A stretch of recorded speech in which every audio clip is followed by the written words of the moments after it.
Hey everybody, this is a real quick video in case you have Klipsch T4 true wireless earbuds and you need to do a hard reset to the factory default settings on them. You're going to want to do this reset for one of two reasons. The first one is troubleshooting. If these earbuds are not working for any reason, like they're not connecting to your phone or other device, or they're not syncing or pairing with your Bluetooth device, or if the left earbud is not working or the right earbud is not working, so you're only getting sound out of one of the earphones, a factory reset can fix a lot of these issues. If it doesn't and you decide to just get a new set of earphones, I'll go ahead and put a link in the description to a good pair at a good price.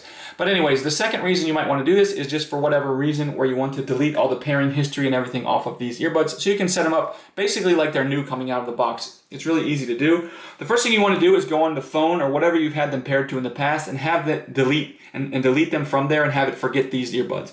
Once we do that, we're going to take our earbuds out of the case and have them on. We're just going to come and press either of the earbuds, it doesn't matter. Do a long press for 8 seconds. So we're going to press and hold the button for 8 seconds while they're both out of the case. Once we do that, we can release the button, put the earbuds back in the case, close the case, wait a few seconds because once in the case they'll pair to each other. They've now been reset. Once we do that, we can take them out and set them up basically like a new set of earbuds.